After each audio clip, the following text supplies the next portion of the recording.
Vaxtınız xeyirli olsun, əziz və dəyərli MİQ və sertifikasiya imtahanına hazırlaşan müəllimlər.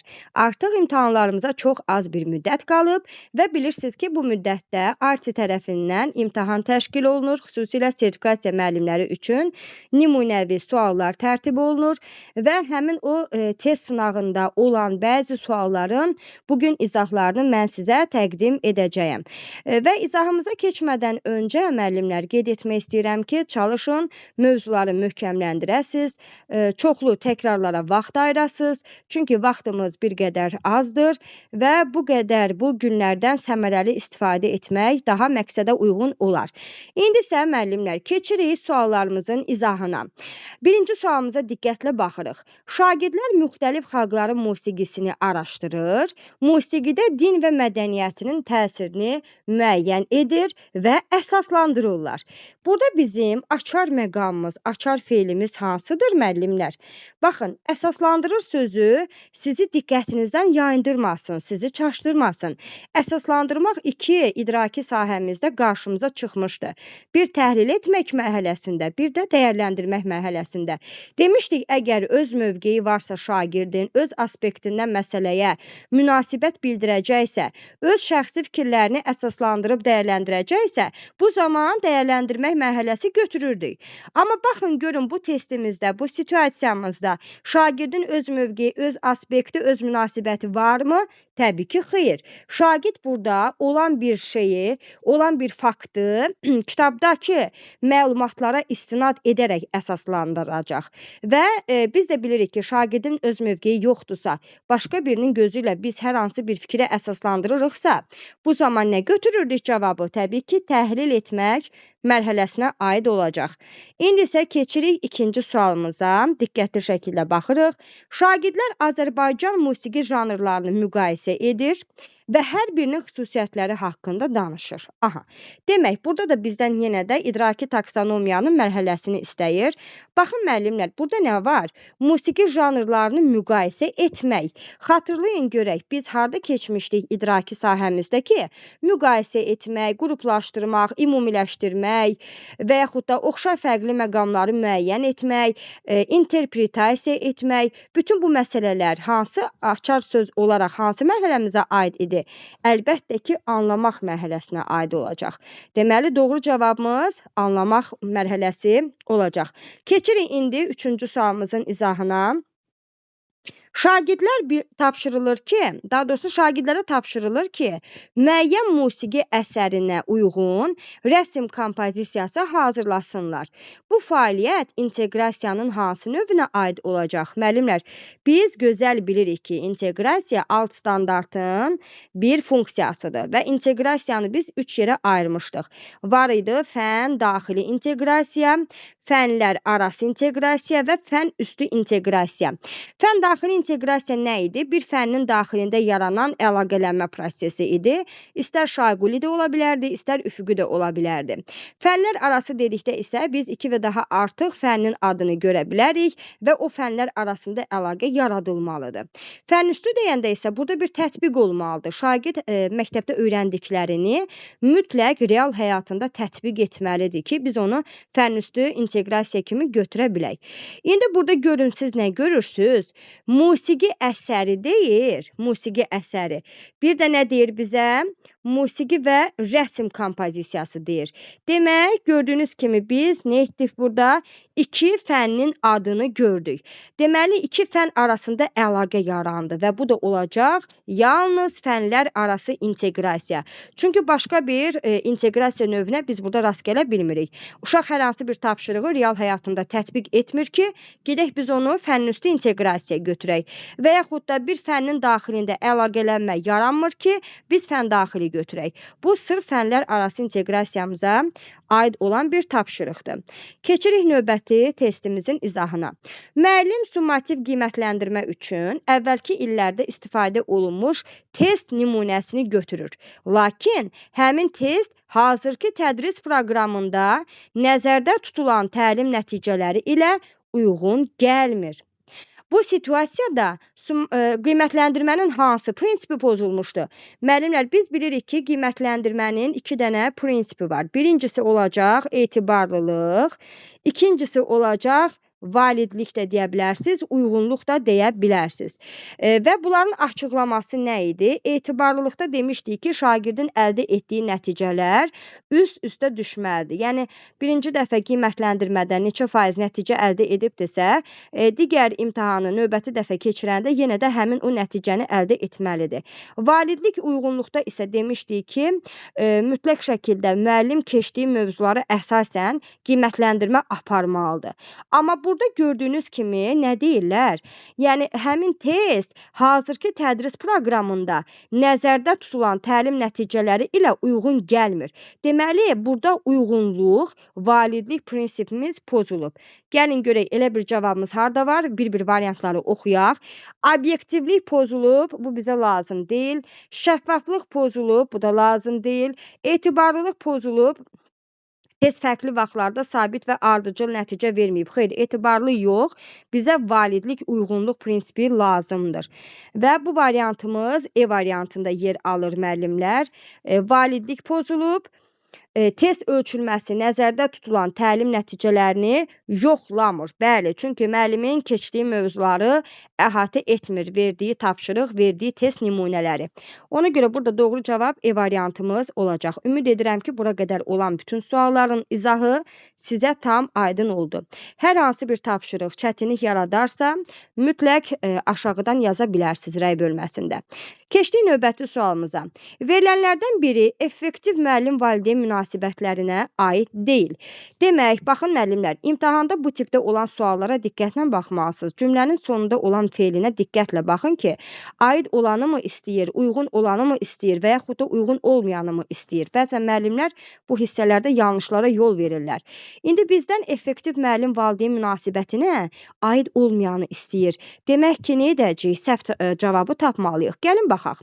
Müəllim məktəbdə və sinifdə valideynlərin iştirakını təşviq edən pozitiv atmosfer yaradır. Gözəl bir şeydir bu, düzdürmü? Həqiqətən də müəllim bu addımı atsa, təbii ki, effektiv müəllim-valideyn münasibətlərinə də stimul verəcək, təkan verəcək və münasibətlər pozitiv olacaq. Müəllim valideynləri müntəzəm olaraq sinif fəaliyyətləri, tapşırıqlar və gözləntilər barədə məlumatlandırır. Bu da gözəl bir strategiyadır.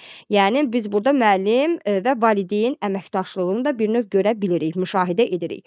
Müəllim valideynləri övladlarının təhsili ilə bağlı fikirlərini və narahatlıqlarını bölüşməyə təşviq edir.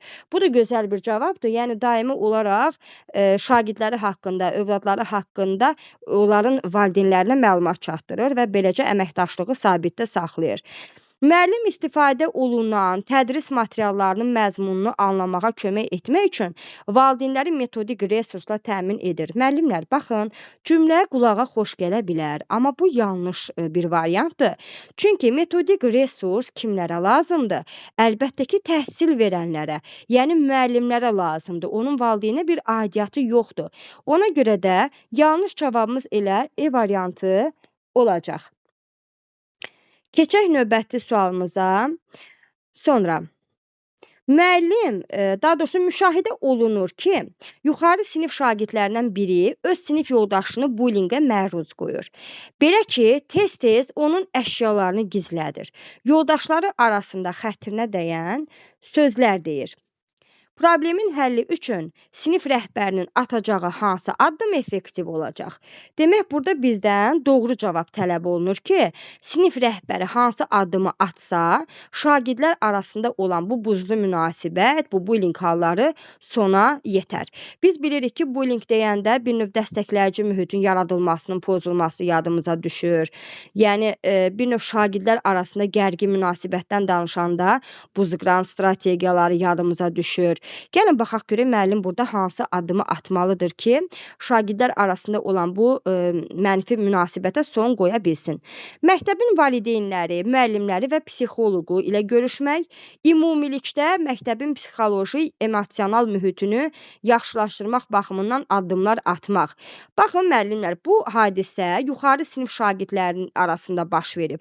Bunun üçün digər valideynləri də bir araya gətirmək sizcə nə dərəcədə doğru olar? Yəni, ümumi olaraq bütün məktəbin valideynlərini, müəllimlərini ora yığmağı necə, yəni doğru addım kimi düşünə bilərik? Təbii ki, bu yanlışdır. Həmin sinifdə dərs deyən müəllim, valideyn və şagirdlərlə görüşmək və bu prosesin nə üçün baş verdiyi ilə maraqlanmaq. Deməli, dərs deyən müəllim olsun, valideyn olsun, şagirdlər olsun, yəni bullyingi aradan qaldırmaq üçün müəllimlər bir qədər biz məxfi hərəkət də edirik. Yəni elə bir strategiya tətbiq etməliyik ki, yəni bundan başqa bir müəllimlərin, başqa bir şagirdlərin məlumatı olmasın. Ona görə bu baxımdan yanaşsaq, B variantı doğru deyil. Sinifdə dərs deyən müəllimləri və məktəb psixoloqunu məsələnin həllinə cəlb etmək və sinifdə mənəvi dəyərlərin inkişafı üçün addımlar atmaq. Bəli, biz bullyingdə təbii ki, mənəvi dəyərlərin inkişafını keçmişdik və elə C variantı çox gözəl bir cavabdır. Yəni bizə lazımlı olan bir cavabdır. Yəni sinifdə dərs deyən müəllimləri, məktəb psixoloqunu elə sinifə sakitcə dəvət edirik və sinifdə baş vermiş bu şagirdlər arasında olan bu münasibətləri düzgün şəkildə tənzimləməkdən ötürü bullyingi aradan qaldırmaq üçün müəyyən addımlar atırıq. Doğru cavabımız C variantı olacaq. Gəlin digər variantlara da baxaq ki, ağlınızda qaranlıq bir məqam qalmasın. Bullyingə məruz qalan şagirdlə görüşüb onu güclü olmağı tapşırmaq, bu əlbəttə ki, yanlış bir addım olar. Bullying edən şagirdi çağırıb danlamaq, bu da ona qıcıq verəcək və başqa negativ hallara yol açılacaq. Ona görə də elə C variantı gözəl bir variantdır. Sinifdə olan müəllimləri, yəni həmin sinifə dərs keçən müəllimləri, məktəb psixoloqunu bir araya gətirəcəyik və onların da hərəsinin öz fikirlərini alacağıq, mənəvi dəyərləri inkişaf elətdirəcəyik və beləcə bu bullying halı da ortadan qalxmış olacaq. Keçdik növbəti sualımıza, 58-ci sualın izahındayıq. Baxırıq sualımıza. Dərs zamanı bir neçə şagird tez-tez zarafat edir, bir-biri ilə danışır və sinfin diqqətini yayındırır. Müəllimin xəbərdarlığından sonra qısa müddət sakitləşsələr də davranış yenidən təkrarlanır. Digər şagirdlərin bir qismi də bu davranışa qoşulur, bir qismi isə dərsə fokuslana bilmir. Bu vəziyyətdə müəllimin ən məqsədə uyğun davranışı hansı olacaq? Maraqlı bir yanaşmadır əslində. Demək, biz sinifdə hal-hazırda nə görürük müəllimlər? Yəni bir növ dəstəkləyici mühitin pozulmasını görürük. Yəni səmərəli bir ortam sanki pozulmuş olur burada. Gəlin cavablarımıza baxaq. Bizdən ən uyğun olan cavabı istəyir. Əsas diqqəti həmin şagirdlərə yönəldib, dərsi daha əyləncəli aparmaq, intizam problemini motivasiya çatışmazlığı kimi həll etməyə çalışmaq. Sizcə bu doğru olarmı? Həmin şagirdlərə yönəldib. Burada həmin şagirdlərə yönəlsə, biz axı demişik ki, sinifdə bərabərlik təmin etmək lazımdır. Bunu biz bərabərlikdə keçmişik, diferensial təlimdə keçmişik. Hətta inklüziv təhsilin tərkibində də qeyd etmişik, bərabər yanaşılmaq haqqında, qədərsizlik, etik davranış qaydasında da öyrətmişik. Ona görə də belə bu A variantı doğru götürə bilmərik. Sinif qaydalarını xatırlamaq, şagirdin şəxsiyyətinə yox, konkret hərəkətinə yönələrək əks əlaqə vermək. Saxlayaq hələ ki bu cavabı. Şagirdləri sinif qarşısında ciddi şəkildə danlamaq bu qətiyyən olmaz müəllimlər. Şagirdlərdə yəni özgüvəni zəiflədər, təhsilə qarşı neqativ fikirləri yaranar. Həmin şagirdləri dərhal sinifdən çıxarmaq bu da olmaz. Davranışı yeniyetməlik dövrünün təbii xüsusiyyəti kimi qəbul edib, yalnız vəziyyət daha da ağırlaşarsa müdaxilə bu olmaz. Biz demişik ki, rəylər anındaca verilməlidir. Gecikdirmək olmaz ki, daha neqativ məsələlərə yol açmasın. Ona görə elə ən doğru cavab B variantı olacaq. Sinif qaydalarını xatırlatmaq, şagirdin şəxsiyyətinə deyil, konkret hərəkətinə əks əlaqə vermək. Biz bilirik ki, proaktiv müəllim yanaşması necə olurdu? Öncədən gözləntiləri, prosedurları, qaydaları olan müəllimə biz proaktiv yanaşma müəllimi demişdik və təbii ki, belə bir müəllimlərin sinifində də bu cür hadisələr olmaz. İndi keçək növbəti testimizin izahına. Burada bir cədvəl görürsünüz, 59-cu sualımızdır, diqqətlə baxaq. Daha doğrusu səhv etmirəmsə, 59 olmalıdır. Doğrudan doğru olanları, yanlışdan yanlış olanları götürməliyik. Şagirdi fasilitasiya etmək, ona kömək etmədən tapşırıqların icrasını təmin etmək deməkdir. Müəllimlər, belə bir şey ola bilərmi sizcə doğru? Fasilitatorluq deyəndə scaffolding anlayışı yadımıza düşür. Şagirdə müvəqqəti dəstək olmaq, bələdçilik etmək yadımıza düşür. Yəni bu o demək deyil ki, şagirdə kömək etmədən, dəstək olmadan birbaşa tapşırığı verək ki, get bu tapşırığı yaz, gəl. Bu doğru fikir deyil. Şagirdlərdə məntiqi təfəkkürü formalaşdırmaq üçün onlara məntiq xətalarını izah etmək lazımdır. Biz təfəkkür mövzusunu keçəndə bilirsiniz ki, nə demişdik? Demişdik təfəkkürdə məntiq xətaları var. Amma məntiq xətaları adı üstündə bir xətadır. Yəni onları şagird etməsə, əslində real həyatında tətbiq etməsə daha gözəl, daha məntiqli olar. Məntiqi təfəkkürü formalaşdırmaqdan ötürü, məsələn biz düşünmə növləri keçmişdik və ya məntiqi təfəkkürümüzə olan aid bəzi məqamları keçmişdik ki, səbəb-nəticə əlaqəsini biləcək, problemi sadə həll edəcək, prosesin başlanğıcını, sonunu müəyyən etməyə bacaracaq, faktlar əsasında mühakimə yürüdüb əsaslandıracaq və yaxud da düşünmə formaları keçmişdik ki, bunlar məntiqi təfəkkürümüzə aid olan məqamlardır. Yəni düşünmə növləri də deyəndə biraz xatırlatma edək. İnduktiv, deduktiv var idi, analitik, divergent, konvergent, analoji, verbal düşünmə, qeyri-verbal düşünmə və ya ardıcıl düşünmə keçmişdik, sonra sistemli düşünmə keçmişdik. Yəni düşünmə növlərini, bu kimi məsələləri inkişaf etdirmək olar, amma məntiq xətalarını sırf xüsusi formada qeyd etmək olmaz, çünki adı üstündə bir xətadır bu. Etməsələr daha məqsədə uyğun olar. Keçdi yanlış tərəfə, yanlışdan yanlış götürmək lazımdır. Baxırıq.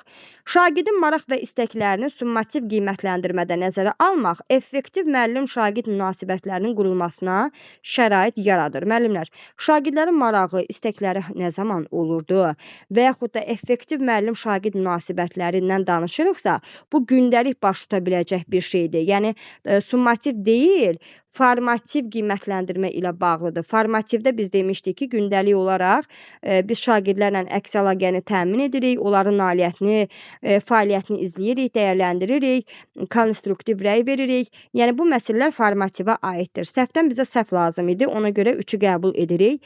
Şagirdin müşahidə yolu ilə əldə etdiyi informasiyanı necə emal etməsi onda emosional təfəkkürün nə dərəcədə inkişaf etdiyini müəyyənləşdirməyə imkan verir. Demək müəllimlər, informasiyanı necə emal etməsi emosional təfəkkürün nə dərəcədə inkişaf etdiyini. Yəni burada sırf biz emosional təfəkkürün yox, məsələn emal etmək, anlamaq, başa düşmək, bu daha çox, yəni anlamaq hissəsinə aid olacaq, idraki sahəmizə aid olacaq, yəni fəaliyyətimizə aid olacaq. Ona görə 4 səhvdir və yanlışdan götürəcəyik 3-lə 4-ü. Burada bizim cavabımız olacaq, demək 3-lə 4. Yadınızda elə saxlayarsınız, PDF-də düşməyib. 3-4 yanlış cavablarımızdır. Keçdik indi sonuncu, axırıncı cavabımıza. Diqqətli şəkildə baxırıq. Sualımıza, bir şagird qrup işində lider rolunu oynayır. Lakin digər qrup üzvləri ilə münasibətləri pisdir və bu qrup işinin gedişinə mənfi təsir göstərir. Müəllim problemi necə həll etsə daha effektiv olar.